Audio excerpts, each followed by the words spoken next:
Tardes, bienvenidos a los que habéis podido llegar. Tenemos huelga de metro, autobuses que no pueden pasar, manifestaciones, el pan nuestro de cada día en Madrid, pero algunos habéis podido llegar a tiempo, los demás irán llegando. Como sabéis, en esta casa todos los temas industriales son importantísimos y para nosotros es un especial placer y un gran interés que sea precisamente Carlos López Jimeno, el director general de Industria, Energía y Minas de la Comunidad de Madrid, quien haya tenido la bondad de dedicarnos un rato hoy para hablarnos de la estrategia energética de la Comunidad de Madrid.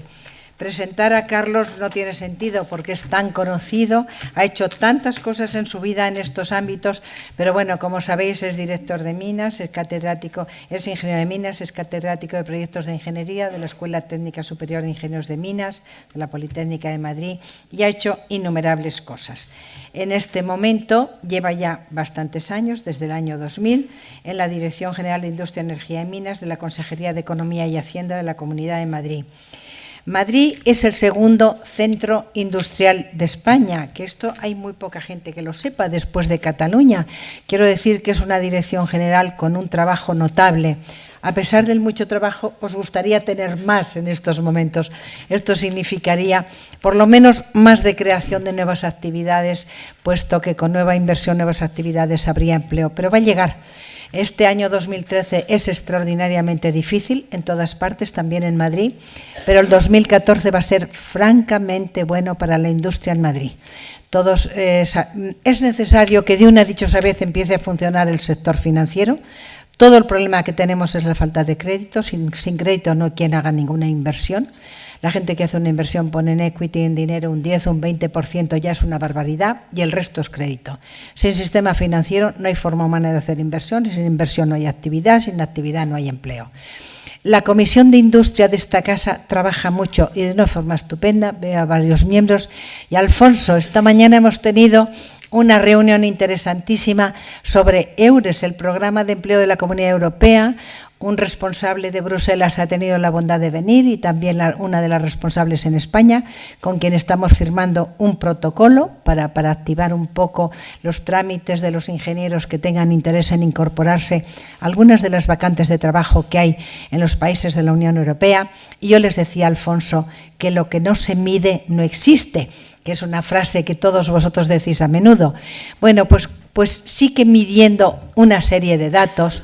Quiero deciros que a partir de los primeros meses, quizá finales de diciembre del 2013 ya, va a haber muchas nuevas actividades en Madrid y que yo espero que la inversión de cuaje, porque entre otras cosas una empresa que no se moderniza, una empresa que no crece, no tiene posibilidades de sobrevivir.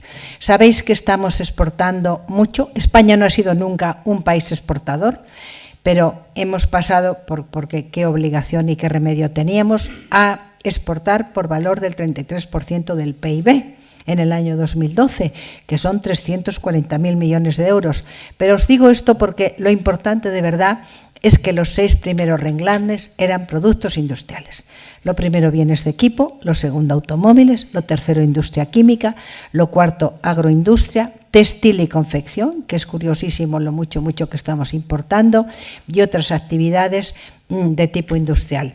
Nuestras grandes compañías industriales, más del 50 o 70% de su facturación en el exterior, por un lado las convierte en grandes multinacionales, por otro es una pena, una verdadera pena, que realmente no puedan invertir en España. Pero tenemos un problema tremendo, querido director, que tú lo vives más que nadie, de lo que no vas a hablar. Tenemos una energía eléctrica carísima. No puede ser que el costo de la electricidad en los grandes consumidores, como es aluminio, como es cemento, como es industria química, como es clorososa, sea mucho más costoso, pero costoso prohibitivo, les haya aumentado un 25% el consumo eléctrico, o que en pequeñas y medianas empresas, que es lo que tenemos, y sobre todo microempresas, el costo eléctrico, que también ha subido un 20%, sea inasumible. Por lo tanto, no sé por dónde vamos a salir, pero es verdad que tendremos que aumentar la eficiencia energética y tendremos que disminuir la factura. Pero es la cuadratura del círculo, porque mañana viernes nos vamos a enterar con toda seguridad de que vamos a tener mayores incrementos de costos. Te vamos a escuchar encantados. Carlos, dinos qué ideas se te ocurren, porque anda que no lo tienes difícil. Rezaremos por ti, que Dios te ampare.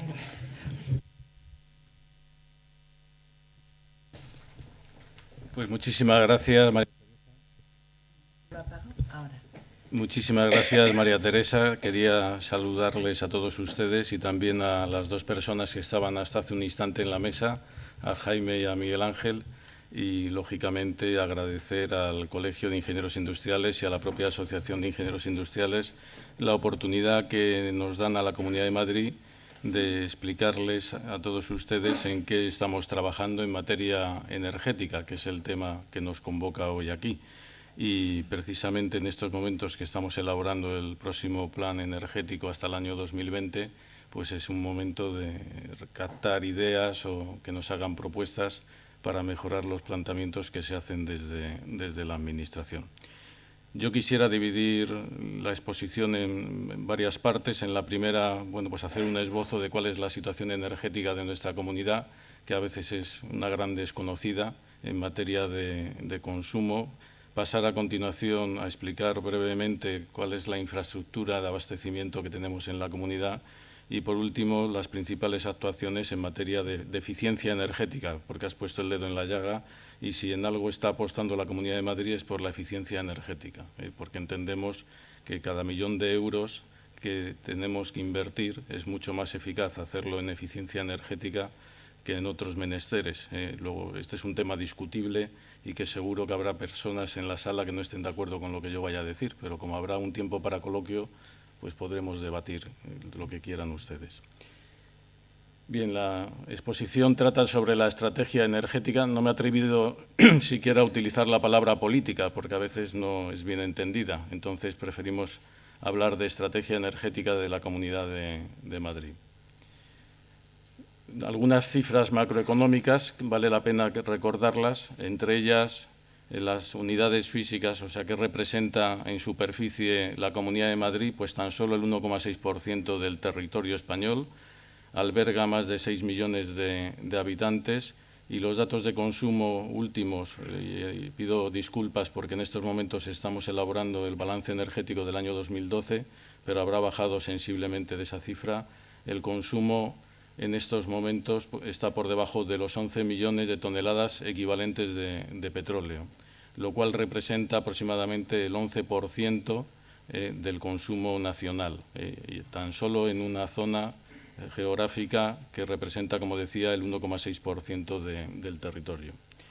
En términos per cápita, el consumo se sitúa en 1,7 toneladas equivalentes de petróleo por habitante y año, que es inferior a la media nacional, porque si en algo se caracteriza nuestra industria, que ha estado muy acertada la decana del colegio en decir que es la segunda región industrial, y eso, pues nosotros somos poquitos en la Comunidad de Madrid y siempre que podemos lo decimos en público.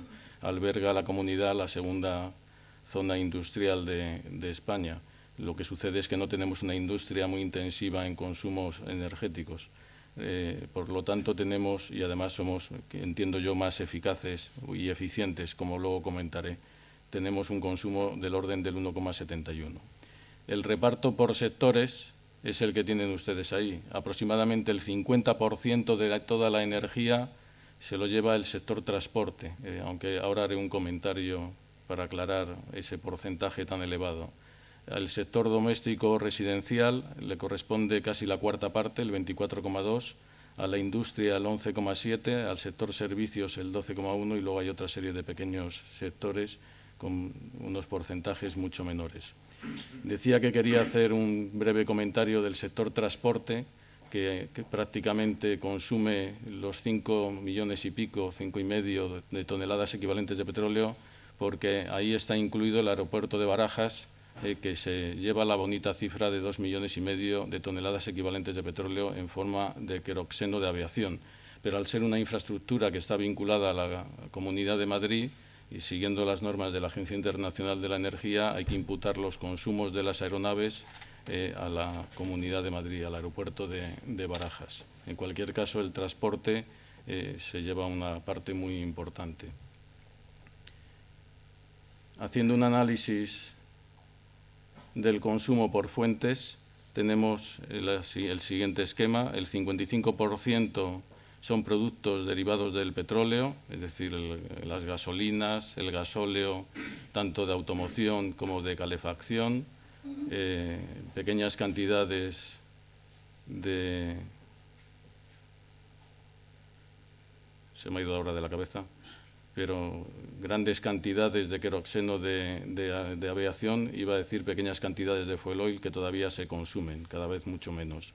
La electricidad corresponde a un porcentaje del 23% y el gas natural por el que estamos apostando, aunque aquí luego podemos debatir con la decana, y digo que estamos apostando porque tiene un porcentaje de aproximadamente el 20%, está por debajo de otras regiones europeas donde el consumo es bastante mayor, pues cada vez tiene un peso relativamente más alto.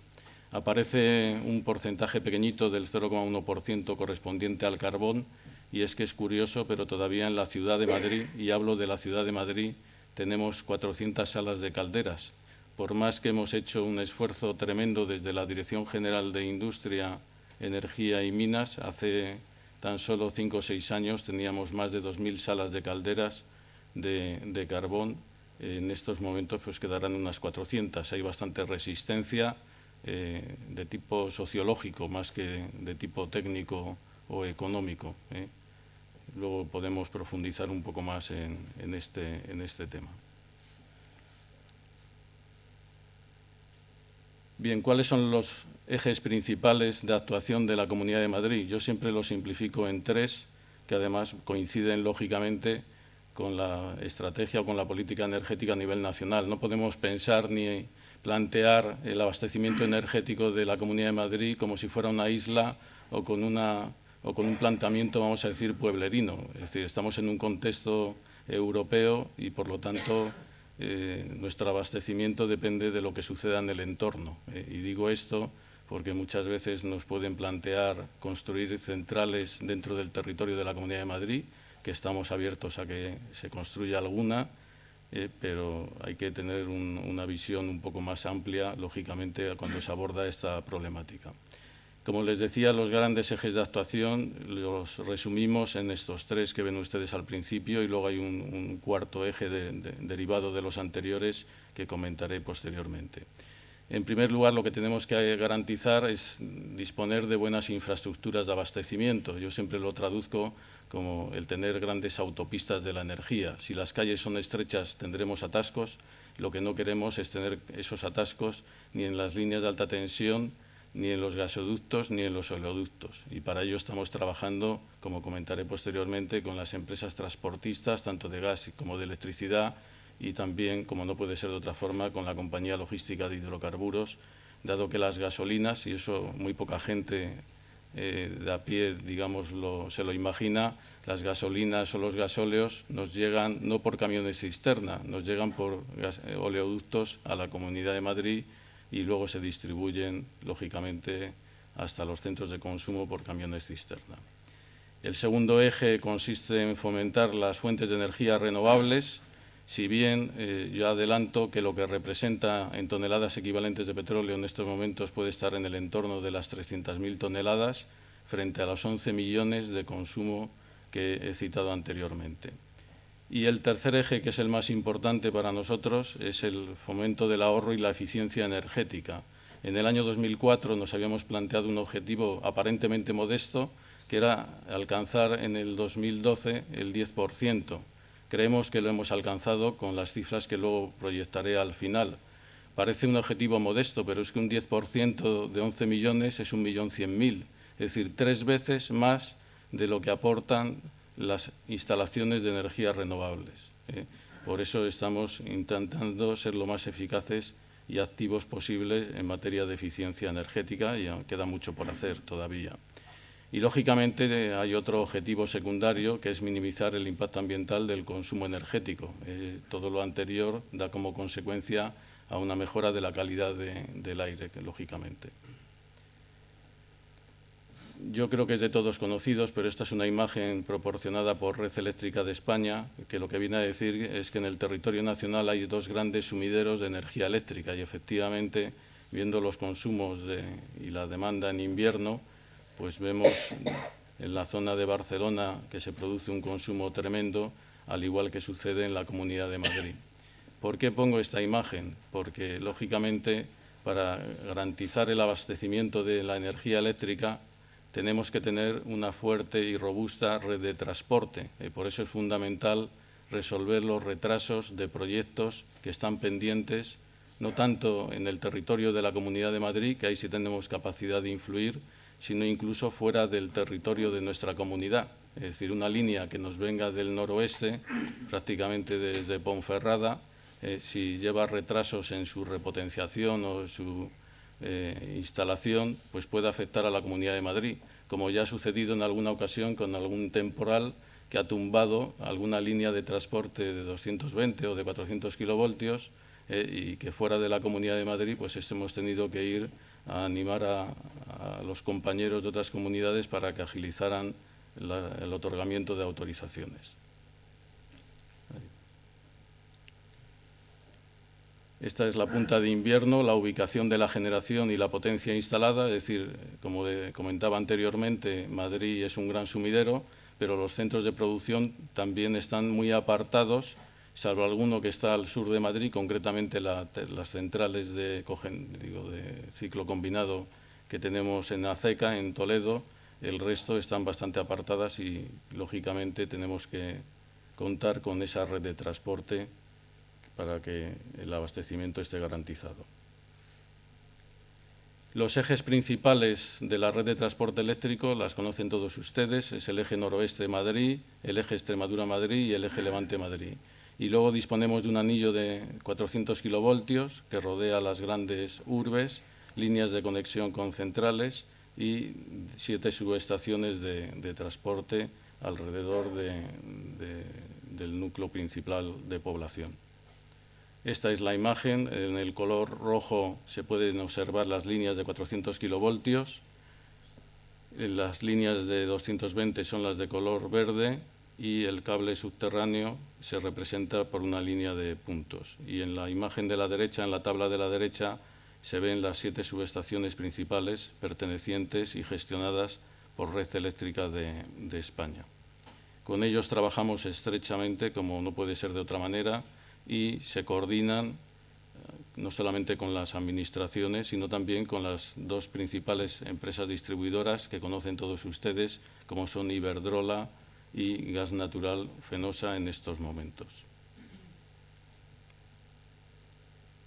Dentro de lo que es la red de distribución, bajando ya de nivel de tensión, el sistema eléctrico está constituido por 187 subestaciones, prácticamente 23.000 centros de transformación, con lo cual hay un trabajo de revisión importante y de mantenimiento, 2.900 kilómetros de líneas de media y alta tensión, más de 13.400 kilómetros de media tensión, más de 30.000 kilómetros de líneas de baja tensión, 9.000 kilómetros de líneas subterráneas y 3,2 millones de clientes. Como ven, son cifras bastante espectaculares, lo cual requiere un esfuerzo a la Dirección General de Industria, lógicamente, y también a las empresas distribuidoras que he citado, que vienen en la parte de abajo, Iberdrola, que tiene el 64% del mercado, y Unión Fenosa el 36%. Si bien en Madrid prácticamente el mercado es al 50%.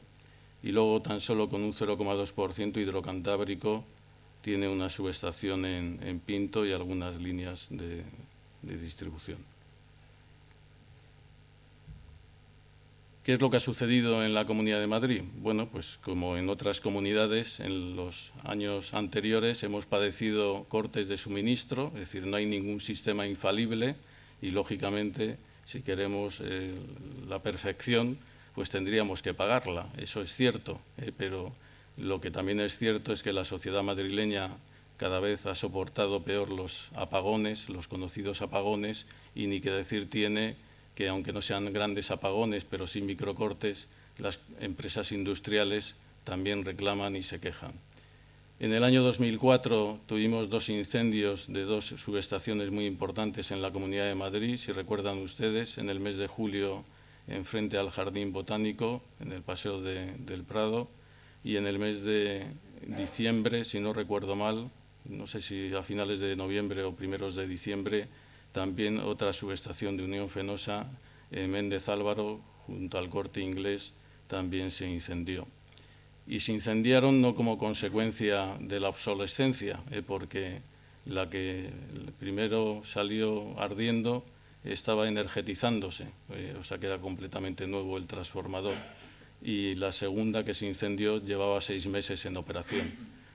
La causa no era la antigüedad de la subestación, sino un problema de diseño y de fabricación que se pudo constatar posteriormente, sometiendo a ensayos destructivos algunos de los transformadores de la misma generación que se habían instalado en la Comunidad de Madrid.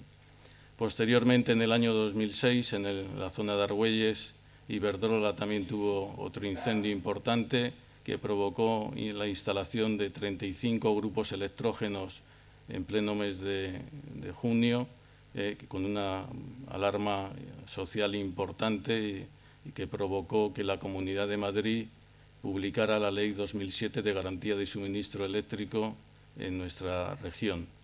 Y lo que traía aquí es que efectivamente, a raíz de la publicación de esa ley, donde el régimen sancionador era importante, pues las compañías, hay que reconocer que han invertido bastante, lo cual ha supuesto o ha conducido a tener unos índices de calidad en términos de TIEPIs, que conocerán todos ustedes, que es el tiempo medio de interrupción del suministro, que son aproximadamente la mitad de los que hay a nivel nacional, e incluso la tercera parte en años como son el 2009 y el 2010.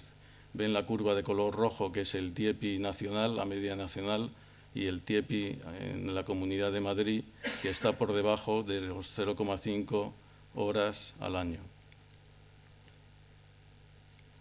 Las compañías eléctricas lógicamente se quejan y dicen que no está bien remunerada la calidad de suministro, que ganan poco, son un poquito insaciables, porque yo, como le decía a María Teresa el otro día, todavía no conozco ninguna compañía energética en concurso de acreedores, ni siquiera en la Comunidad de Madrid. Y además se ha demostrado que cuando se les aprieta y se les exige, lo saben hacer perfectamente, y que eso supone un empujón a la tecnología del sector eléctrico. Ahora es curioso, pero presumen de tener unas subestaciones supermodernas con sistemas de extinción de incendios que hasta hace tan solo 5 años no tenían, y es digno de verlo. Bien, pasando a otro sector energético, como es el del gas natural, decirles que contamos con una infraestructura también bastante potente y diversificada. Concretamente, dentro de nuestra región tenemos 508 kilómetros de gasoducto de transporte, es decir, de alta presión, 3 conexiones con entradas al sistema, Madrid-Burgos, Madrid-Córdoba y Madrid-Huelva, y otra conexión, que es la última, que se está terminando de construir, que es con el almacenamiento de Yela. Ese almacenamiento, que se encuentra en la provincia de Guadalajara, para la Comunidad de Madrid es vital, en el supuesto de que haya algún incidente de suministro, sobre todo procedente del Magreb. Tenemos también una estación de compresión en Algete, y lo que es más importante, y ahí colaboramos estrechamente con otras administraciones, tanto a nivel municipal como a nivel nacional, se pudo construir y terminar en plazo el anillo de transporte, que es lo que llamamos la M50 del gas, algo parecido a lo que sucede con el anillo de muy alta tensión. Pues hay un anillo que ven ustedes en la imagen de la derecha, que circunvala las grandes urbes, y desde el cual, extendiendo ramales hacia el interior, pues abastecemos a través de la red de distribución de este combustible fósil, que tiene muchísimo futuro y del cual se habla últimamente muchísimo. Hay que recordar que reservas de petróleo a nivel mundial pues tenemos para unos 40, 50 años con el conocimiento actual. Para gas natural se decía hasta hace tan solo unos años que teníamos para 90 o 80 años, pero como consecuencia de la tecnología fracking, que es muy discutida, y voy a echar leña a la polémica, si me permite la decana, yo que soy ingeniero de minas, soy de los que piensa que producimos mucho más impacto ambiental abriendo una mina, ya sea de carbón o de uranio, a varios miles de metros en el subsuelo, que fracturando hidráulicamente el propio subsuelo. Entre otras cosas porque creamos grandes cavidades y provocamos hundimientos. Pero si quieren luego discutimos un poquito o debatimos sobre sobre este tema. Y abrimos las minas porque hay demanda de esos minerales, no porque sea un capricho para nosotros. Bien, en ejecución está también el nuevo transporte Zarza de Tajo-Yela, como les decía anteriormente, que esperamos que se termine a finales de este año del mes de diciembre. ¿Cuál es la situación en materia de distribución? Pues la que ven ustedes en esta imagen. Nuestra Dirección General de Industria, Energía y Minas está muy activa en los últimos años, otorgando autorizaciones y provocando, lo que es más importante, el concurso entre empresas distribuidoras. Es decir, fomentar la competencia vemos que es bastante bueno en muchos campos y en materia de distribución esto es el resultado precisamente de haber publicado una orden con criterios que nos permiten valorar aquellas propuestas que entran en concurrencia en la distribución de gas natural en los municipios de nuestra región. La red actualmente está constituida por más de 8.400 kilómetros, como ven en la imagen, y puntos de suministro tenemos más de 1.700.000, como ven ustedes ahí. A esos puntos de suministro, lógicamente, hay que sumarles en torno a 550.000 de GLP, ya sea de gas de GLP canalizado o en botellas, como conocen todos ustedes, envasado. El gas llega en estos momentos a 67 municipios que representan aproximadamente el 97% de la población. No obstante, estamos otorgando y tenemos en concurrencia donde se ven municipios que no tienen color ni azul ni color beige, pero hay unos puntitos de colores, significan que están en concurrencia empresas distribuidoras y que tenemos pendiente resolver las autorizaciones a alguna de esas empresas.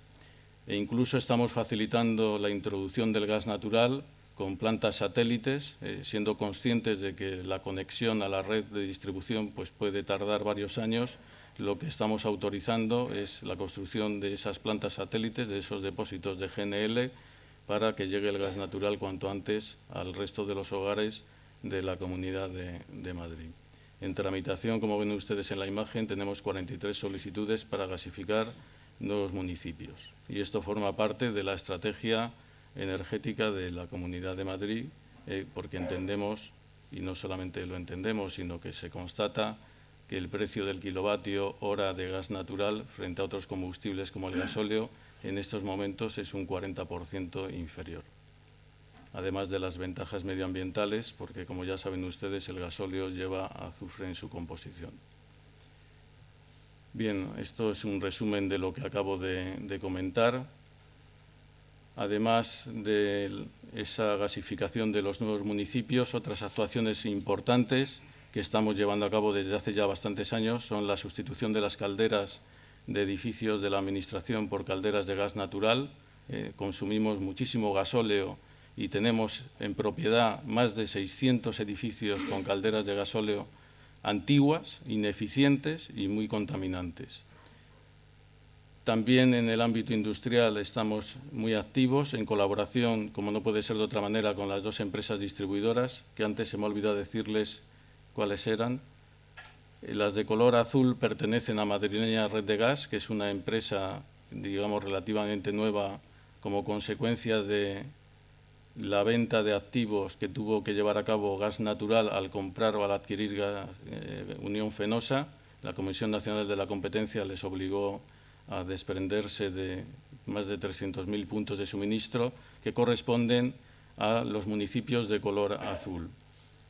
La segunda venta corresponde a los municipios y distritos de color marrón, que ya están prácticamente dentro del municipio de Madrid, y el resto de color beige corresponde a Gas Natural Distribución, y luego en menor medida pues hay alguna otra empresa como es Naturgas o Endesa, que tiene algún municipio con autorizaciones para distribuir este combustible.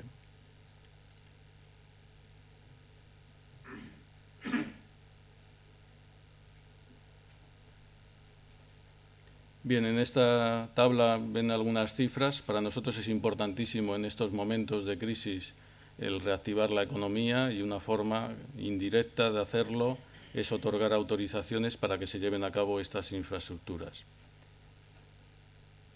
La propia Administración, como les decía, estamos impulsando, aunque somos de la Consejería de Economía y Hacienda, pero bueno, nos permiten que lideremos algunos proyectos, concretamente en estos momentos un proyecto piloto de 13 residencias de mayores que tienen calderas de más de 20 años de antigüedad de gasóleo. Queremos sustituirlas por calderas de gas natural, calderas de condensación que son más eficientes, pero además lo que es más importante es que estamos intentando implantar el modelo de empresas de servicios energéticos, que para las administraciones es bastante nuevo y tenemos alguna barrera de tipo jurídico-administrativo que espero que resolvamos en breve. Haciendo los cálculos, ven ustedes que los plazos de amortización de estas sustituciones de calderas antiguas por otras más eficientes es de aproximadamente 4 años y las tasas internas de rentabilidad, en todos los casos que hemos estudiado, superan el 20%, con lo cual se ve que son inversiones que si se pudieran hacer con recursos propios son sumamente rentables y si no se puede hacer con recursos propios, la otra alternativa es precisamente la de las empresas de servicios energéticos.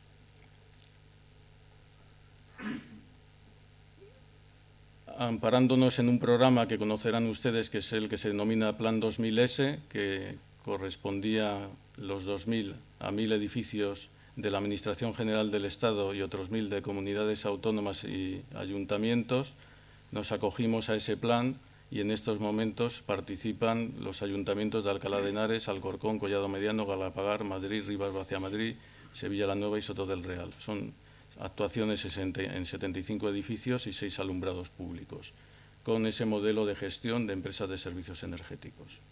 Y las ayudas que otorga el IDAE son del 15% de las inversiones que son lógicamente contempladas como subvencionables.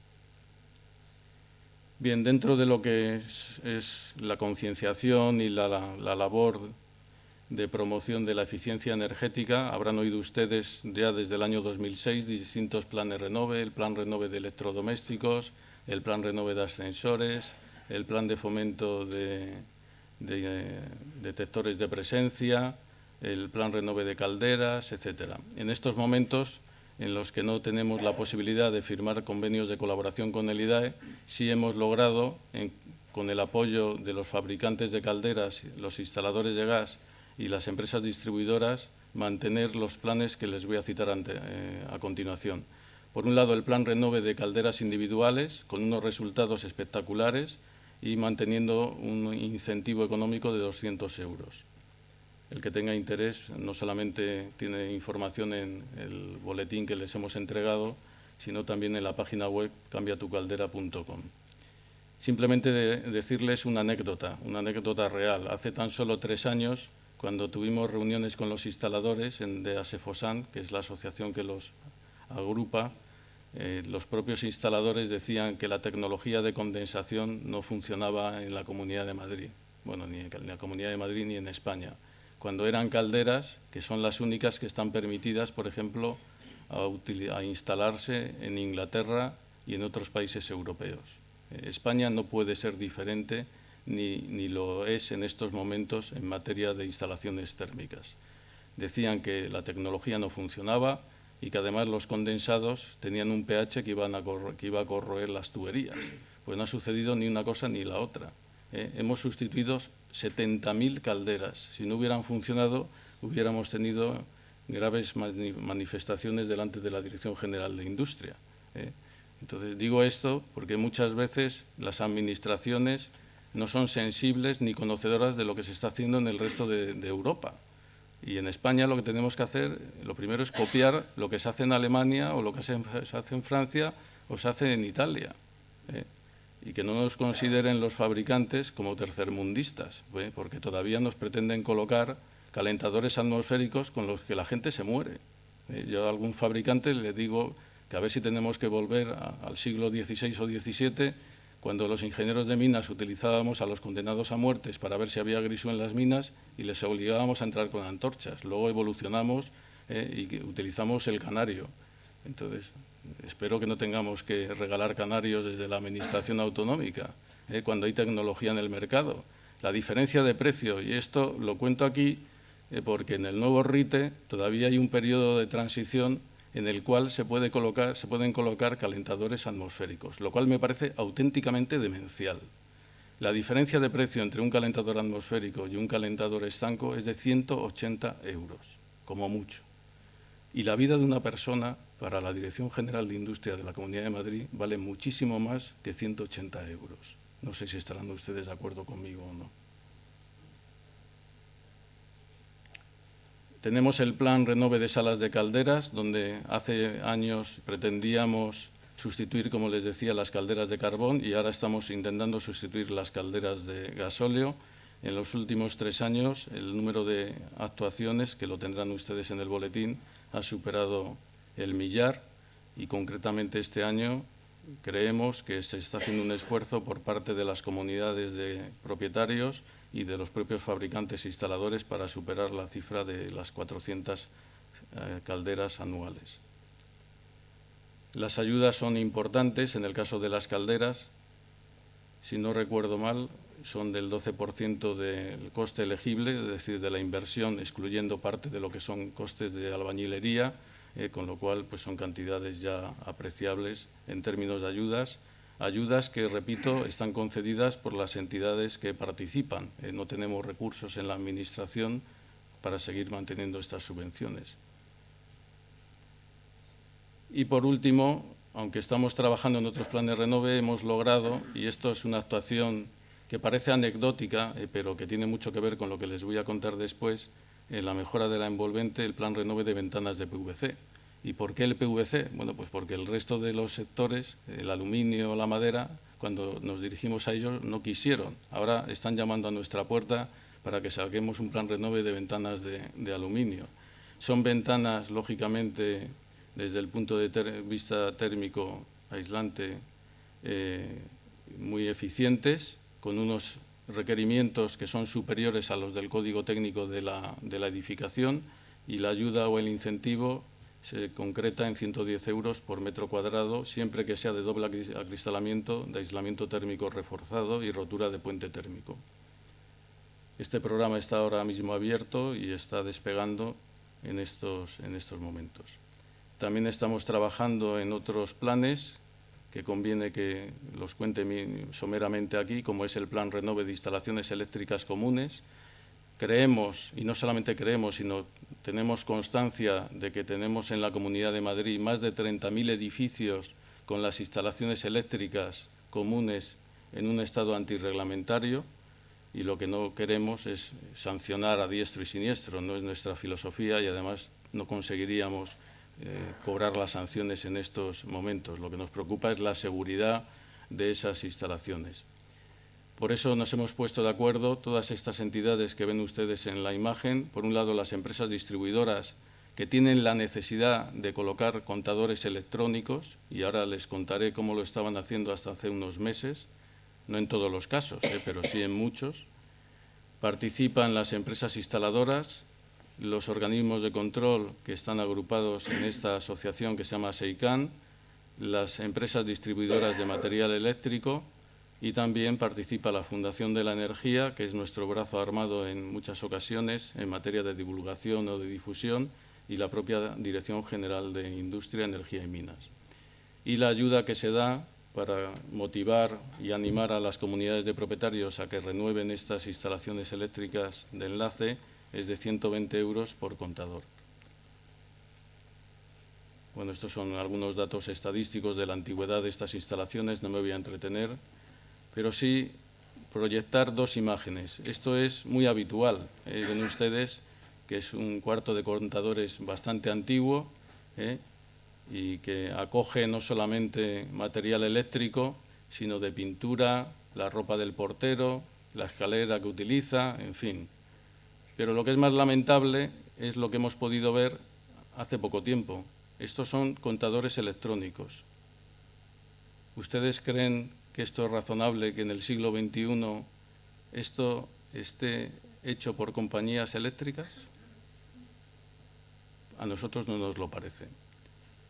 Eso nos ha llevado a tener que llamarles la atención coordinarnos con las compañías, porque esto es, como yo digo, que me regalen un Porsche, Vicente, que es experto en automóviles, es como si te regalan un Porsche y te dan el circuito de Jarama lleno de baches. Pues ¿para qué quieres ese Porsche? Pues aquí pasa lo mismo. Le decía yo a mi querida María Teresa que para más INRI estos contadores son como ordenadores portátiles blindados, es decir, no tenemos posibilidad física de conectarnos a ellos. Entonces me van a decir ustedes, que son mucho más expertos que yo, ¿cómo hago gestión de la demanda? ¿Qué hago? ¿Bajo cada 10 minutos a ver lo que me dice el contador? Pues esto va a costar la bonita cifra en la Comunidad de Madrid de más de 180 millones de euros. Y yo creo que estamos locos. Y luego sacan pecho, o sacamos pecho, de que España es el país que va por delante de Europa colocando contadores electrónicos. Y a esa instalación de este aparatito decimos que ya estamos convirtiendo las redes en inteligentes. ¿Para quién?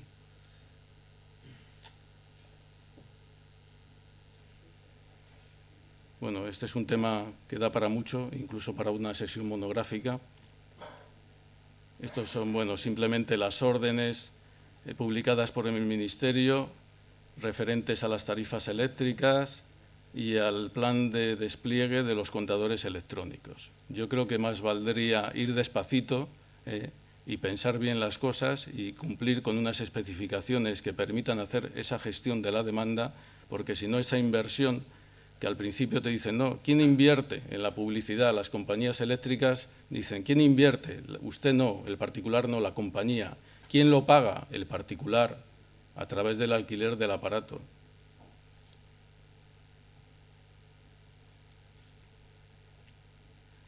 Bien, y paso a otro ámbito de actuación que en estos momentos yo creo que tiene muchísimo futuro para todos los ingenieros y en particular para todos ustedes, y que además, como le decía yo a algún compañero al mediodía, los ingenieros debemos reivindicar mayor presencia en el sector de la edificación. Y en estos momentos hemos perdido un tren, que es el de la nueva construcción, pero por delante de nosotros está pasando un segundo tren, que es el de la rehabilitación. Y digo esto por lo siguiente. La mejora de la eficiencia energética de los edificios existentes y el ahorro de energía a través de la rehabilitación energética es un objetivo clave no solamente para la Unión Europea, sino para todos los Estados miembros, porque se reduce el consumo energético y, consecuentemente, las emisiones de CO2 y se consigue, además, reducir la dependencia energética y ayudar a crear empleo. Esto es lo que se dice textualmente a nivel europeo. Y ahora es prioritario crear empleo. Y no lo vamos a crear construyendo más viviendas, porque tenemos cerca de 1 millón sin vender. En la Comunidad de Madrid tenemos 2,5 millones de viviendas. Ese es el parque existente. Y las nuevas urbanizaciones están paradas. Solamente tenemos que ver en el horizonte las grúas que están sin funcionar. Entonces, durante muchos años van a estar paradas esas grúas, lamentablemente. Y, sin embargo, tenemos un parque inmobiliario susceptible de mejoras muy importantes. ¿Y por qué hay que mejorarlo? Porque se ha construido mal, desde el punto de vista energético. Hay algunos estudios que nos dicen lo siguiente: España debe poner en marcha un ambicioso programa de rehabilitación energética en el sector residencial, ya que este es responsable de casi la 1/4 parte, dato que se confirma con los de la Comunidad de Madrid, del consumo de energía final del país y concentra la 1/3 parte de las emisiones de gases de efecto invernadero. Se propone que se invierta entre el 0,5 y el 0,8 del Producto Interior Bruto. Para cumplir los objetivos energéticos, España debe establecer como objetivo una tasa de rehabilitación energética anual de unas 400.000 viviendas, es decir, el 1,5% del parque residencial existente frente a la tasa actual del 0,3%. Pero es que la rehabilitación que se estaba haciendo hasta ahora era una rehabilitación estética y como mucho estructural, pero no energética. Y las inversiones en eficiencia energética crean empleo de mayor especialización y además contribuyen al ahorro energético, a la reducción de emisiones y a una mejora de la calidad de la vida en los hogares. Por eso, la Comunidad de Madrid está apostando por la rehabilitación energética. Hace tan solo, yo creo que 10 días o 2 semanas, el Ministerio de Fomento publicó el Real Decreto 233/2013, el Plan Estatal de Fomento del Alquiler de Viviendas, la Rehabilitación Edificatoria y la Regeneración y Renovación Urbanas. Y también se publicaron otros 2 documentos de suma trascendencia, como son el Procedimiento Básico para la Certificación de la Eficiencia Energética de los Edificios y la modificación del Reglamento de Instalaciones Térmicas de Edificios. Este segundo Real Decreto es importantísimo. Yo siempre pongo el ejemplo de que cuando vamos a comprar una lavadora, sabemos desde el punto de vista energético lo que estamos comprando, si es de clase A+ o A++. Y cuando hacemos la mayor inversión de nuestra vida, que es la compra de una vivienda, no tenemos ni idea de qué es lo que estamos comprando desde el punto de vista energético. Y se trata, en la nueva edificación, de que tengan esos certificados, y en la antigua, y esto nos va a pasar cuando queramos alquilar un piso o venderlo, es obligatorio a partir del 1 de junio el emitir o el tener ese certificado energético. Y si yo quiero revalorizar mi piso para venderlo y obtener más beneficios, lo que puedo hacer es rehabilitarlo y mejorarlo energéticamente. ¿Por qué decía que es una pena lo que tenemos en la Comunidad de Madrid y en el resto de regiones? He citado la cifra de 2,5 millones de viviendas. Cerca del 35% son anteriores al año 70 y el 20% tiene ya más de 50 años. Lo peor no es lo más antiguo, lo peor es lo que se ha construido recientemente en muchos casos. Y a las pruebas me remito. La imagen que tienen ustedes a la derecha corresponde a un edificio que no tiene más de 30 años. ¿Y qué nos refleja? Nos refleja que la energía, el calor en invierno se nos está escapando por las ventanas y por los puntos donde los forjados quedan empotrados en la fachada. Y eso es simplemente con una fotografía de infrarrojos. O sea, que hay tecnología para detectar dónde están los puentes térmicos y actuar sobre ellos. Bueno, estos son datos a nivel general que representan las distintas pérdidas de energía por el suelo, por los muros, por las ventanas. Nosotros somos de la opinión de que dentro de lo que es la envolvente del edificio, la parte más vulnerable son las ventanas, ni tienen estanqueidad. Yo, por lo menos en mi casa, aunque tengo el famoso Climalit, cuando sopla el viento se mueve la cortina del interior. Digo, joder, esto no tiene ninguna estanqueidad. Los cajones de las persianas, ni qué decir tiene, Vicente. O sea, es mucho más complicado que el cierre de una puerta de un automóvil. Luego hablaré del automóvil, pero para bien. Es decir, hay mucho que hacer. ¿Qué es lo que ha ocurrido en España y qué es lo que sucede en el extranjero? Que los estándares de construcción en el extranjero tienden a lo que es el consumo casi nulo en los edificios. Y en estos momentos el planteamiento es que sean casi autosuficientes. Es decir, construir edificios que incorporen instalaciones de energías renovables que nos abastezcan de energía. Para el agua caliente sanitaria no ha despegado la energía solar térmica en este país. Y tenemos unos niveles de insolación mucho mayores que en Alemania. Y, sin embargo, en Alemania ha despegado. Aquí se puso de moda la fotovoltaica, pero por las primas. Si hubiera sido la suegra, probablemente no se hubiera puesto de moda. Energía geotérmica, pues exactamente igual, una gran desconocida. Solamente se ha puesto de moda aquello que tenía la prima, esa ayuda. Sin embargo, otras tecnologías de origen renovable, si no hay ayuda, no han despegado, como es la solar térmica o la geotérmica. Pero bueno, lo que les quería decir con esta imagen es que nosotros todavía estamos construyendo viviendas con consumos específicos de más de 300 kilovatios hora por metro cuadrado y año. Y esa es una realidad que se puede constatar. Y en Europa están con consumos y estándares de construcción por debajo de los 50 y aproximándose a los 15 kilovatios hora por metro cuadrado y año. ¿Por qué tenemos que ser diferentes? Porque además de adquirir el piso y la hipoteca, digamos clásica, adquirimos otra hipoteca que es la energética. Hay que cambiar e incorporar, como les decía, tecnología. Y por eso estaba diciendo hace un momento que los ingenieros tenemos que reivindicar mayor presencia en estos sectores. No podemos quedarnos simplemente en la estética del edificio y en la superficie del piso. Es que eso no es suficiente, hay que incorporar tecnología. Y al final esto es muy sencillo.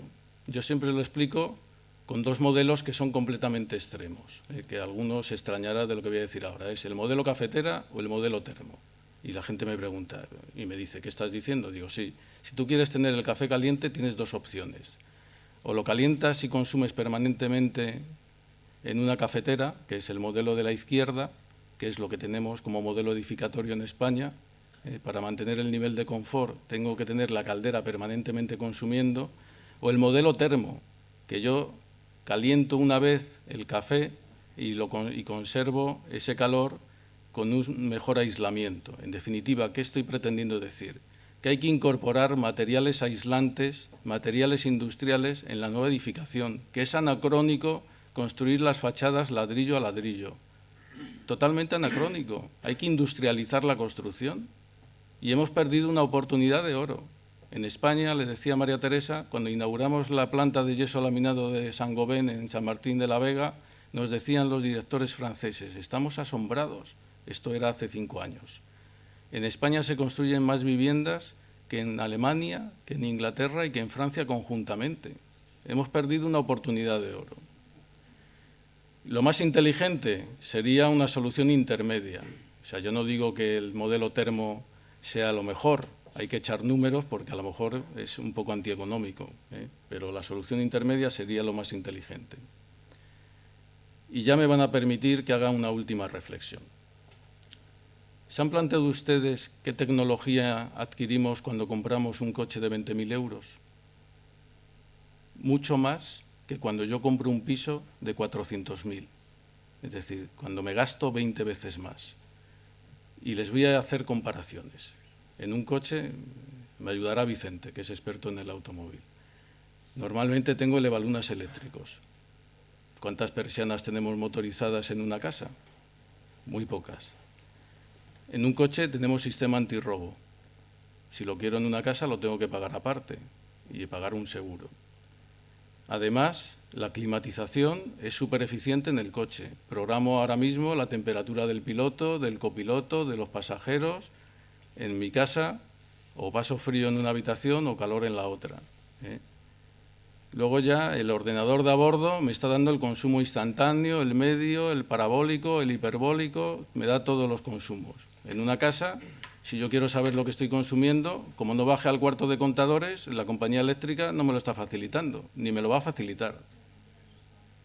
Y ya por último, si llueve, tenemos un dispositivo en el coche que automáticamente pone el limpiaparabrisas a funcionar.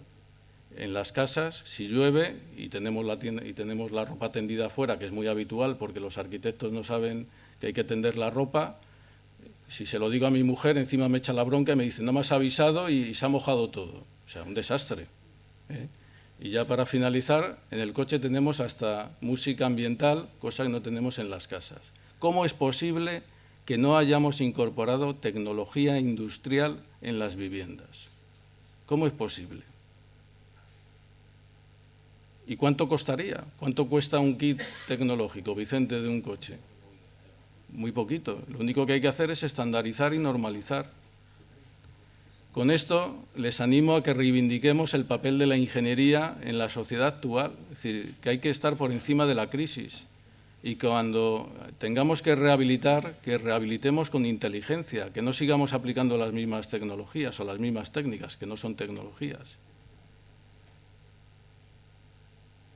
Y ya por último, algunas actuaciones de la Comunidad de Madrid, en concreto de nuestra Dirección General, en colaboración con la Fundación de la Energía, y espero que a partir de ahora, de forma más activa con el Colegio y la Asociación de Ingenieros Industriales, pues son jornadas técnicas sobre rehabilitación energética, sobre ahorro de energía en comunidades de propietarios, sobre materiales aislantes. Ese es un campo apasionante que está en manos de empresas extranjeras, que no existen conocimientos ni siquiera de cómo hacer una auditoría y que es un campo tremendo de actividad.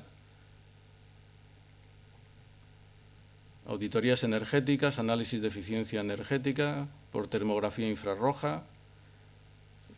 Este año nos hemos inventado un proyecto que es la Academia de Rehabilitación, que ven el anagrama en la parte superior derecha. ¿Y por qué la Administración cubre este hueco? Porque el hueco no lo está cubriendo nadie. ¿Cómo hay que mejorar los aislamientos de un edificio existente? ¿En qué escuela lo explican? Vicente, tú que eres de la universidad, al igual que yo. En la mía, desde luego, no. Y en arquitectura tampoco, porque eso son cosas menores. La rehabilitación...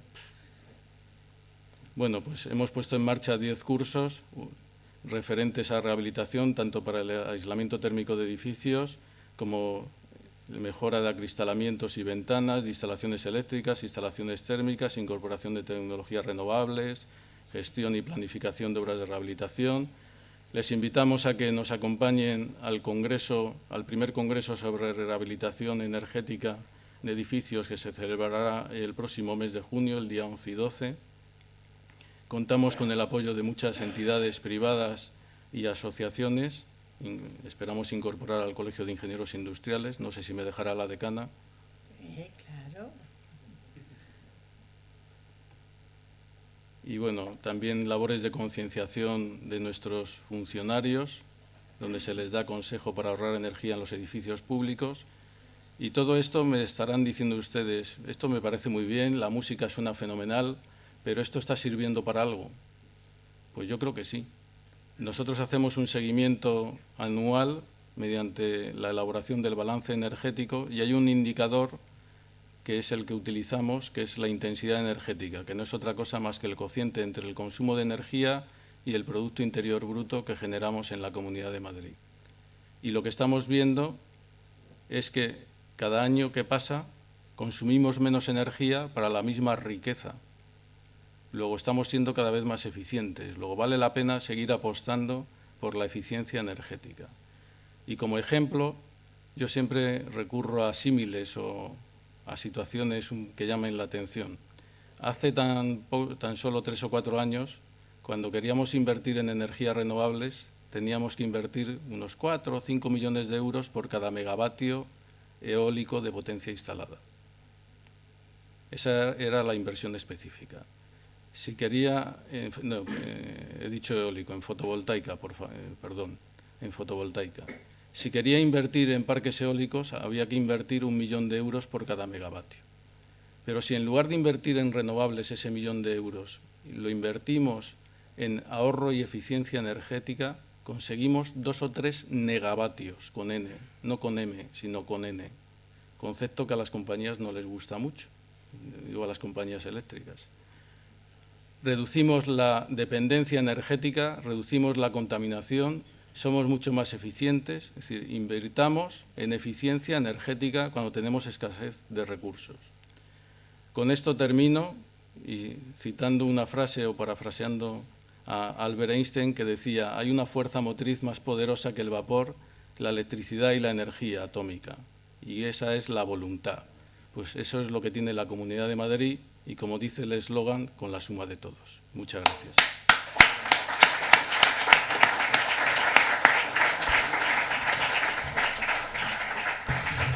Muchas gracias, Carlos. Realmente cuántas cosas interesantes, útiles y necesarias nos has contado. Bueno, abrimos un turno, un coloquio. ¿Alguien quiere alguna pregunta o plantear alguna cuestión? Si no hacen preguntas, se las haremos nosotros a ellos, ¿no? Pues sí. Sí. Sí, Carlos. Perdón. Sí, me gustaría que hablara un poco más del fracking, que se está poniendo muy de moda. Desde el punto de vista no solo económico, sino también ambiental y social, ¿qué impresión tiene sobre el fracking? Yo, para provocar precisamente este debate sobre el fracking, hace tan solo un mes celebramos una jornada en la que se abordó esta tecnología. Y esa tecnología deriva del sector del petróleo y no consiste más que en hacer sondeos verticales que en un momento determinado desvías y los haces horizontales hasta que llegas a una formación que es porosa pero impermeable. En el caso del gas natural, perforamos hasta formaciones porosas y permeables y extraemos el gas. Pero si el gas está ocluido en poros, pero esa porosidad no es permeable, la única manera que tenemos de aprovechar ese recurso es provocando una fisuración, inyectando agua a alta presión. ¿Por qué los ecologistas se oponen? porque dicen que se utilizan productos químicos que en parte se pueden llegar a desconocer, porque cada compañía, digamos, gasista utiliza una serie de productos químicos, y porque se contaminan los acuíferos. Yo te hago la siguiente pregunta, que antes la he dejado en el aire. Cuando yo exploto una mina a esa profundidad para obtener un recurso minero, ya sea energético o metálico, ¿no estoy provocando una mayor contaminación de los acuíferos? Infinitamente mayor. Y a eso estamos acostumbrados, a explotar minas a alta profundidad. El riesgo de contaminación de los acuíferos yo creo que es mucho mayor en sondeos geotérmicos superficiales, porque los acuíferos de agua dulce están más próximos a la superficie que no a 1.500 metros o a 2.000 metros. Depende de cómo se hagan las cosas. Si se hacen mal, el riesgo de contaminación es elevado, si se hacen bien, no lo es.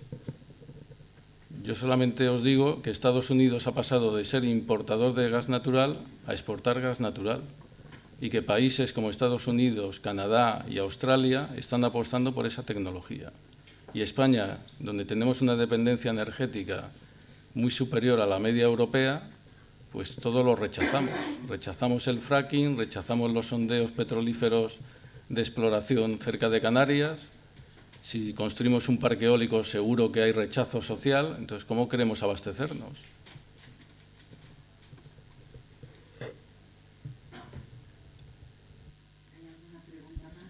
De todas maneras, mientras te llevan el micrófono, quería preguntarte una cosa. En este momento, Iberdrola ha ganado a Siemens en Alemania la construcción en Berlín, en el propio Berlín, en un barrio, de una planta de ciclo combinado de unos 200 megavatios y el resto en cogeneración para alimentar de calefacción un barrio extenso, y el frío de Alemania no es el de Madrid, es infinitamente mayor. ¿Habéis pensado en hacer algo así? Porque realmente el tema de cogeneración, que es tan importante, lo apoyamos mucho en el año 80, 81, 82 y luego ha ido bajando bastante, a pesar de que todavía hay unos 6.000 y pico megavatios en la industria, ¿no? Lo malo, María Teresa, no es que haya ido bajando bastante, es que está en el fondo de un pozo. Y digo esto porque sabéis todos perfectamente que salió un Real Decreto a comienzos o finales del año 2011, ¿no, José Antonio? Donde metieron todas las tecnologías renovables más la cogeneración, es decir, las que pertenecen al régimen especial, que ha provocado una parada o un parón de la cogeneración, incluida la microcogeneración. Entonces, yo el otro día también lo comentaba, en Alemania se instalan 4.500 equipos de microcogeneración al año. En Japón, más de 20.000. En España no llegamos ni a 30. ¿Japón y Alemania son países sospechosos de baja productividad? No, pero el problema, el fracaso estrepitoso del régimen especial, del que yo quito cogeneración a pesar de todo, porque es el mejor ahorro y eficiencia energética. De hecho, en 1980, cuando Magaña era secretario de Energía, yo la directora general de Medio Ambiente, saquemos la Ley de Conservación de la Energía. Apoyamos horrores la cogeneración, sin subvenciones, pero con unas buenas tarifas, se amortizaban en 2 años, que es cuando se construyó la mayoría. Y apoyamos muy poquito las renovables porque no había tecnología madura. Hemos cometido unos errores inmensos de aplicar tecnologías de baja calidad, las placas chinas, el 95% de las placas fotovoltaicas deficientes, ineficientes han venido de China. Pero realmente hemos pagado 32.000 millones de euros en primas para que todo esto, encima, los que han sido promotores lo estén pasando muy mal. Todo esto lo digo porque la cogeneración, como todo el régimen especial, se ha acostumbrado a las subvenciones. Estamos en el Colegio de Ingenieros con el director general de Industria y Energía en la Comunidad de Madrid. Todo, mi opinión personal, después de muchas vivencias en este terreno, todo lo que se base en las subvenciones es la quiebra absoluta. Y la cogeneración se ha acostumbrado, pero es que además se están haciendo tonterías inmensas. Ahora les da por hacer cogeneración con biomasa cuando no tenemos biomasa. Entonces lo primero que hay que hacer es ponerse a cultivar los cardos, la flor del tabaco, tonterías mil, y encima no llueve y hay que regarlo. Bueno, pues oiga, no plantee usted ese disparate de proyectos. Sinceramente, Carlos, creo que la cogeneración puede salir adelante, porque ya lo probamos en los años 80 sin subvenciones. Ahora bien, ese 7% de recargo de la electricidad, esas tasas ambientales, esos impuestos, hombre, no entran, no puede ser, no se le puede aplicar a todo. No se puede hundir la energía hidráulica, que es la mejor electricidad que tenemos, y venga impuestos, un 25% de impuestos a la energía hidroeléctrica. ¿Quién va a hacer una presa? Algo de sentido común tendremos que poner, pero la cogeneración creo que habría que abordarla con mucho rigor, sin subvenciones, pero con unas tarifas adecuadas. Estoy totalmente de acuerdo contigo en que hay que erradicar de este país la cultura de las subvenciones, porque eso lo único que provoca son distorsiones y solamente hace falta ver lo que ha sucedido con el sector fotovoltaico.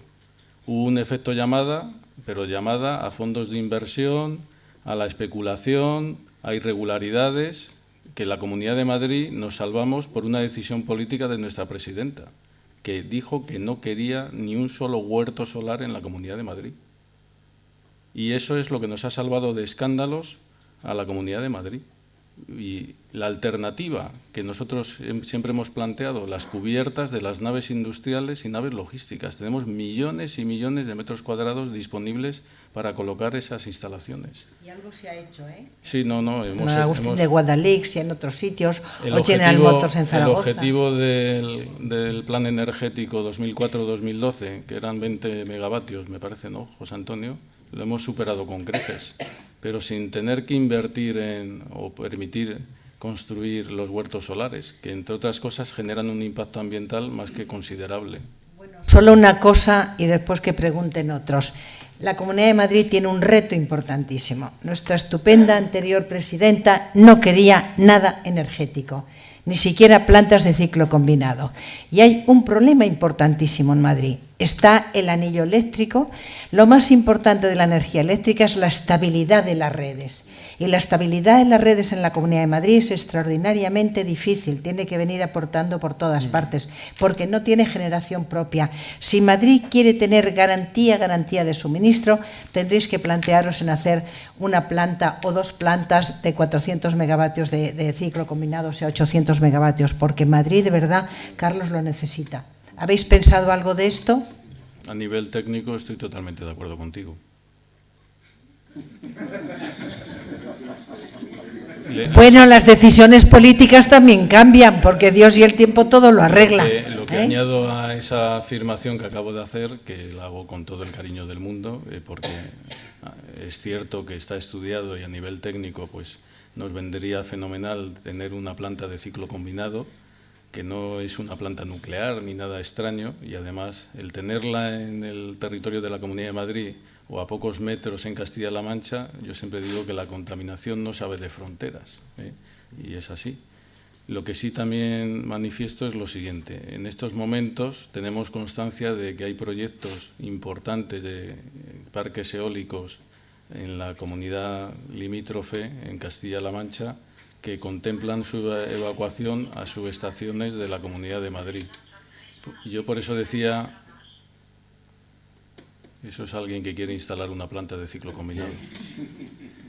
Por eso decía al principio que nuestro enfoque no es pueblerino, ni localista, ni autonomista, sino que en materia energética hay que verlo con una visión un poco más global, y lo que se haga en la Comunidad de Castilla-La Mancha, incluso en Castilla y León, afecta lógicamente al abastecimiento de la Comunidad de Madrid. Por eso mantenemos reuniones con otros colegas de otras comunidades y con las compañías que son propietarias, por ejemplo, con las plantas de ACECA. Pero estoy de acuerdo totalmente contigo de que para garantizar el suministro y tener una mayor estabilidad y tranquilidad, pues nos vendría muy bien una planta de ciclo combinado. Lo que sucedió en su momento es que también hubo un efecto llamada, es decir, cuando se anunció un proyecto en Morata de Tajuña, a los pocos meses, en lugar de 1 teníamos 7, y eso genera un rechazo social importantísimo que lógicamente nuestros mayores tienen que gestionar con la ayuda nuestra. Sí, yo quería plantear un par de temas. O sea, uno es que evidentemente no hay como la motivación para que los ciudadanos se orienten hacia los fines que se quieren conseguir. En el tema eléctrico, me parece a mí que una motivación importante sería el que hubiera, antes que todo el tema de los contadores y demás, tarifas horarias.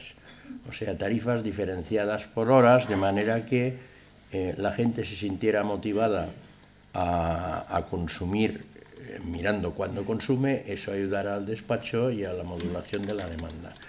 Y de una manera similar, el que a lo mejor se podría considerar algún tipo de ayuda, aparte de líneas financieras, por la vía de alivios impositivos si se alcanzaran ciertos objetivos de eficiencia energética. La pregunta es si algo de esto se ha considerado en la Dirección General o está en estudio o simplemente soy consciente de que esto en muchos casos es prerrogativa de la Administración Central. Es lo que te iba a contestar. Pero bueno, siempre se puede dar un empujoncito. No, lo vamos a dar. Precisamente hoy nos ha llegado la convocatoria, después de mucho tiempo, de una conferencia sectorial de energía por parte del Ministerio. Y Todo llega. Todo llega. ¿Ves la desesperación que teníamos hasta hace 24 horas? Y estamos elaborando todo un conjunto de propuestas, porque las que acabas de hacer pues tienen toda la sensatez del mundo. Es decir, que podamos gestionar a nivel particular el consumo de energía, pues es vital. El que se prime la eficiencia, pues también es vital. El que se legisle para llegar al autoconsumo lo es mucho más. Pero también hay que vencer intereses particulares frente a los intereses generales, y a veces prevalecen los intereses particulares.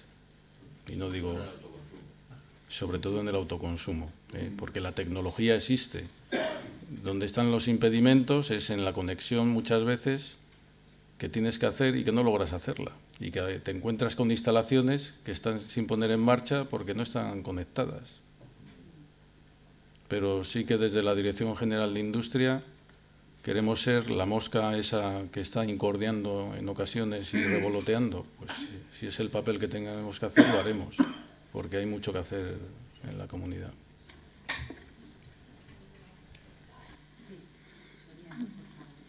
Sí, hola, buenas. Yo quería hacer que dos preguntas. La primera es de la certificación energética, si va a haber alguien que revise todos estos expedientes, todas estas, si es verdad que son clase A, clase F, pues las certificaciones. Y la otra es que ha hablado también de la energía solar térmica en los edificios para ACS, que hubo pues una obligación de ponerlos por el nuevo RITE y todo esto, pero que al final, como bien sabe, muchas instalaciones que no funcionan, que solo están colocados los paneles, que nadie sabe pues cómo funcionan aquellas instalaciones, y era para ver si hay algunas medidas para una revisión de estas instalaciones. Bueno, gracias. Sí, te voy a intentar contestar a las dos preguntas. En lo que se refiere a la certificación energética de edificios, y sobre todo lo último que se ha publicado, que ya afecta al parque inmobiliario existente, entra en vigor el día 1 de junio y el registro lo vamos a llevar en la Dirección General de Industria, Energía y Minas. Eso ha sido decisión del Consejo de Gobierno hace tan solo dos semanas. Nuestra intención es, primero, tener una aplicación informática a punto para que todo se tramite telemáticamente, es decir, no queremos que se mueva papel, ni queremos que los ciudadanos o los propietarios de esos pisos o de edificios tengan que desplazarse hasta la Dirección General de Industria. Tenemos que publicar una orden o un decreto para oficializar la creación de ese registro, y tenemos que publicar también un decreto que nos llevará un poquito más para contemplar todo lo que se refiere al control externo, que lógicamente tenemos que llevar a cabo para que tengamos unas ciertas garantías de que lo que se certifica corresponde a la realidad. Además del control externo, pues hay otra serie de documentos que hay que elaborar y que quedarán contemplados en ese decreto. La otra pregunta que me hacías en cuanto a las instalaciones solares térmicas, yo he hecho esa crítica precisamente basándome en una campaña de inspección que hemos terminado hace relativamente poco tiempo, de dos tipos o dos grupos de instalaciones. Unas las subvencionadas con anterioridad a la publicación del Código Técnico de la Edificación, y otra parte de la campaña correspondiente a aquellas instalaciones que se han montado como obligación del Código Técnico de la Edificación. Y nos hemos encontrado de todo. Y estamos abriendo algunos expedientes sancionadores porque lo que no queremos es que se incumpla el Código Técnico de la Edificación. Ahí hay que convencer a los arquitectos, y más que a los arquitectos, a las empresas inmobiliarias, de que no utilicen las cubiertas con fines, vamos a decir, puramente economicistas, que vendan los áticos. Si tienen la obligación de que una parte del agua caliente sanitaria se genere con paneles solares térmicos, pues que cumplan con esa obligación. Pero que nos han pretendido meter goles por la escuadra, también te lo digo. Pero siempre que hemos sido conscientes, vamos, salvo al Madrid que le meten goles por la escuadra, a la Dirección General de Industria creemos que pocos. Al Barça también. Están a la par. Pero Hola. hay mucho que hacer en ese tema y nosotros creemos sinceramente que esa tecnología ya es una tecnología totalmente madura y no es inexplicable que no se haya desarrollado más en este país. Pero es que además se da la paradoja que tú en verano seguro que te estás duchando con agua caliente generada consumiendo gas. Y sales a la calle y estás a 40 grados. Si es que hacemos estupideces. Otra estupidez. ¿Sabéis cuántos ascensores tenemos en la Comunidad de Madrid? 155.000. ¿Por qué la cabina tiene que estar encendida a las 24 horas del día? Si colocando un simple detector de presencia que te cuesta 30 o 40 euros lo puedes evitar. Tenemos que hacernos un planteamiento completamente distinto, pero completamente. Vicente, otro reto. 15.700 taxis circulando a la caza y captura de clientes en la ciudad de Madrid. Consumen combustible, gastan neumáticos, se fatigan. No hay sistemas de geolocalización. Si todos llevamos móviles, pero es que estamos locos.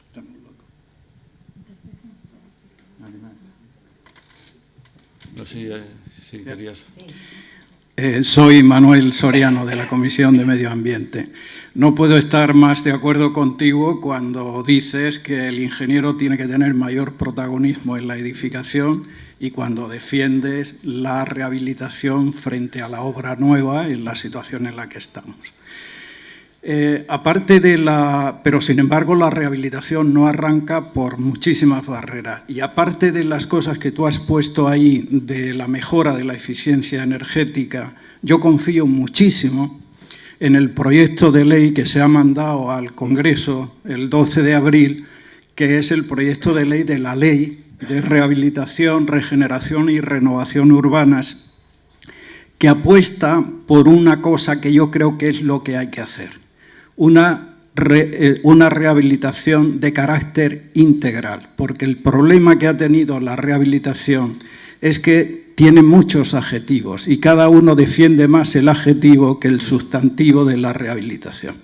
Entonces, mi pregunta después de este preámbulo viene en el sentido de si de la propia comunidad está pensándose en hacer algo que combine tanto lo que es energía como lo que sería vivienda, para que se apueste definitivamente por la rehabilitación de carácter integral, como la ley lo contempla, no solo la energética, siendo la energética quizá el pilar más básico de la rehabilitación, pero hay otros campos que tenemos también que abordar para mejorar nuestro parque construido. Y ahí cabrían, por ejemplo, la accesibilidad o cabrían también la mejora del entorno urbano. Y seguramente si enfocáramos eso con ese enfoque integral, la rehabilitación sería la verdadera industria de la construcción donde los ingenieros tenemos muchísimo que decir. Estoy totalmente de acuerdo contigo y por eso en la Comunidad de Madrid estamos en contacto entre la Dirección General de Arquitectura y Rehabilitación y la Dirección General de Industria. Lo más conveniente, pues a lo mejor en un futuro, sería crear una nueva dirección general que se dedicara exclusivamente a la rehabilitación, porque tienes razón en que ese concepto debe ser integral para mejorar no solamente el confort térmico, reducir los consumos, sino la accesibilidad, el entorno acústico, etcétera, etcétera. Mientras tanto, como esto lleva o requiere tiempo, porque la tramitación de la ley yo creo que se acaba de iniciar. Hay que ver cómo queda a nivel estatal, cuáles son los recursos económicos con los que se parte. También es necesario, al igual que sucede en otros países, que algunas entidades financieras se impliquen. Si no hay financiación, esto no arrancará en la vida, y lo comentábamos antes de entrar aquí, el sector industrial está padeciendo la falta de financiación. Y tenemos que disponer de modelos ad hoc, como sucede en Alemania. En Alemania hay un banco de administraciones en plan de parche. Mientras tanto hay que hacer algunos parches. O sea, por ejemplo, el plan Renove de ventanas. Pues es una actuación muy parcial, pero sumamente eficaz. Luego, yo os animaría a hacer cosas que, aunque sean parciales, también generan actividad en el ámbito industrial, porque para fabricar una ventana de PVC interviene el productor del perfil o el extrusor del perfil, el fabricante del vidrio. Aguas abajo está el fabricante del doble acristalamiento, los fabricantes de los herrajes, el otro fabricante que corta y monta todo, y luego está el instalador, y eso es actividad industrial. Y me ha faltado citar al fabricante de las persianas y de los motores, Vicente, no te olvides. Miguel Ángel Yo quería darte la enhorabuena a ti y a toda la dirección general, porque lo que se ve en las gráficas es cómo va aumentando la intensidad energética o disminuyendo, ¿no? Paulatinamente, y creo que se debe muy especialmente a la política que habéis seguido de información y de fomento del ahorro energético a pasos agigantados. La verdad es que yo creo que esa lluvia de agua fina que ha caído sobre toda la Comunidad de Madrid, y con incentivos pequeños, pero que es muy satisfactorio, ha creado una conciencia de las pequeñas cosas que se ven reflejados en las estadísticas con grandísimos números. Ese es un aspecto que yo creo que lo habéis recorrido y está recorrido fenomenalmente. Seguro que hay todavía más recorrido en esa línea, o muchísimo más. Estáis dando ya un paso mucho más fuerte, que es entrar en la rehabilitación y entrar en sistemas más complejos, como es todo el tema informático, todo el tema de control, que es muy interesante. Yo lo único, y llevo muchos años en el tema de control, y sobre todo más años en la edificación, porque es en lo que me he dedicado toda mi vida, y la verdad es que el tema de control sigue siendo complejo. Sigue siendo complejo para las personas, porque no ha sido nada humano de entender para la persona que lo utiliza, quizá porque se ha querido sofisticar mucho y no se ha ido a sistemas mixtos que facilitasen. Pues el tema de las persianas es un tema evidente, muy económico, pero que la gente no lo pone. Cuando lo tienes puesto eres un enamorado, porque puedes hacer unas cosas verdaderamente increíbles, ahorran montones, y es un tema interesante, y toda la domótica en los edificios, pero sin embargo hay que pensar más en una domótica de vivienda, no una domótica industrial, que es de donde se partió, pasando a una domótica de servicio. Y ahora, bueno, pues vamos acercándonos, pero la verdad es que una ama de casa una persona no está todavía acostumbrada a que se le corran las cortinas con una pulsación o en una determinada hora, o quizá le estamos ofreciendo más cosas de las que de verdad necesita la casa. Eso hay muchos estudios hechos, y yo creo que ahí se debe incidir mucho, porque el control energético a través de la domótica es un paso que también sería fundamental y relativamente sencillo. ¿Habéis patrocinado algún sistema domótico para que se extienda en la vivienda madrileña? A ver, un poco al hilo de lo que has comentado, daros otros datos. Esa lluvia fina la podemos cuantificar en más de 600.000 actuaciones en estos momentos desde el año 2006, que es cuando empezamos, habiendo invertido más de 100 millones de euros de recursos públicos. Es decir, que cuando digo actuaciones, una actuación es la sustitución de una lavadora antigua por otra más eficiente, o la sustitución de una sala de calderas por otra más eficiente, de la que se benefician pues a lo mejor 20 viviendas o 30 viviendas. Y yo creo que hay mucho que hacer todavía, es decir, que hemos empezado a hacer relativamente poco. Sí os animo, y esto es, si queréis, propaganda, a que consultéis la página web de la Fundación de la Energía, que es la Agencia de la Energía de la Comunidad de Madrid, que es fenercom.com. Ahora mismo tiene más de 100.000 visitas al mes y 80.000 descargas de las publicaciones que están disponibles, de todas las que tienen relación con temas energéticos. Lo de la incorporación de un sistema domótico, yo te sugeriría, Miguel Ángel, y no sé lo que opináis el resto de los aquí asistentes, la palabra domótica a la señora María y al señor Paco le repelen. Es una palabra que no está bien aceptada, por lo menos es lo que yo percibo.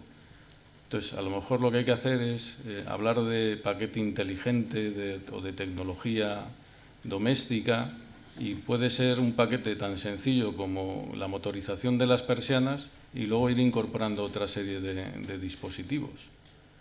Pero ahí sí que animo al colegio a que nos ayude a hacer alguna propuesta en ese sentido. O sea, yo creo que hay que incorporar desarrollos ingenieriles a la vivienda. Y en el caso del automóvil, bueno, al principio había mucha desconfianza en los elevalunas eléctricos. No digo que sean infalibles, pero ahora todo el mundo tiene un coche y le da al botoncito, o cuando cogemos un taxi y no pasa nada, y no hay ningún rechazo. Y digo lo de las persianas, como puede ser los sistemas de climatización o el suelo radiante. Todavía existen leyendas urbanas. El suelo radiante que produce goteras y produce varices. Chicos, ¿dónde? Hay que hacer mucha pedagogía. Yo lo que creo es que falta formación. Y la formación debemos darla en la propia universidad, actualizando los planes de estudio. Porque hay tecnologías, y empiezo por mi propia casa, la Escuela de Minas. Hasta hace 2 días no se explicaba nada de instalaciones geotérmicas. Y hemos tenido que mandar funcionarios de la Dirección General de Industria a Suecia a formarse. Entonces, la formación es fundamental, la información también, y los ciudadanos son inteligentes, y los ingenieros tenéis más talento y más inteligencia que cualquier ciudadano. Lo que tenemos que hacer es coger a nuestros políticos y decirles, vamos a sacar un plan de impulso de la tecnología doméstica, o domótica, que si quieres. Se están dando ayudas ahora al sector del automóvil, Vicente, con los fondos del IDAE. Estamos ayudando a la industria japonesa y a la industria coreana, Plan PIBE, con cantidades muy importantes. ¿Por qué no destinar parte de esos fondos a impulsar la tecnología de la que estamos hablando aquí? Y crearíamos un tejido industrial potentísimo a nivel nacional. Alrededor de cualquier fábrica de coches hay pequeñas industrias auxiliares, en la que te fabrica el limpiaparabrisas, en la que te fabrica el volante. O en Madrid Robert Bosch, que fabrica los sensores de proximidad, estos que tienes en los parachoques. Por eso decía que tenemos que reivindicar los ingenieros en conjunto una mayor presencia en determinados sectores, y en este caso estamos hablando de la edificación en el ámbito de la rehabilitación. Pero ¿por qué no? Sí, es verdad. ¿Hay más preguntas? Bueno, pues muchísimas gracias. Como siempre, la verdad es que la conferencia es interesantísima. La profundidad de los temas que tiene es increíble, porque hemos tratado prácticamente todo el sector energético que hay en Madrid, sobre todo más profundamente en el términos de eficiencia energética. Creo que las inquietudes que hemos mostrado son enormes por este tema. Sentimos muchísimo el que, a pesar de que hay una buena asistencia, haya habido estos problemas de tráfico hoy en Madrid, porque seguro que hubiese venido muchísima más gente. Hay muchos más inscritos, pero no habrán llegado. Bueno, estarán en una manifestación, luchando contra la manifestación. Y bueno, pues que por supuesto que los ingenieros industriales queremos estar dentro de la Dirección General de Industria, apoyar en todo lo que podamos, no solo a la Dirección General de Industria, sino a la sociedad, y que todos estos retos que nos echa aquí el presidente de la Comisión de Energía seguro que los va a tener en mucha consideración. y nada. Y pues que nos ayudéis a reclamar verdaderos contadores inteligentes, porque eso demostrará que somos inteligentes. Pues no te quepa duda que lo vamos a hacer, porque gestión de la demanda, la cantidad de lavadoras que van a funcionar por la noche. Entonces, lo que es necesario es que esto lo sepamos, porque ahora que nos lo has dicho tú tenemos conocimiento, pero como la publicidad era que la gestión de demandas se iba a hacer por telemedida y todas esas cosas, pues bueno, claro que nos vamos a poner en ello. La telemedida la tienen perfectamente para ellos, para la compañía, pero telemedida es para ti también. Unidireccional. Claro. No, yo quiero decirte que hemos aprendido muchísimo, Carlos, y que realmente decías que nos falla respecto al automóvil. Comunicación. Hay que ver lo que ellos dedican a la comunicación, lo que lloran, lo que dicen, y nosotros no lo hacemos. Bueno, en eso estamos cambiando, y como lo que nos has planteado es una necesidad importantísima, nos dedicaremos a ello. Muchas gracias, espero que vuelvas pronto y hasta muy pronto.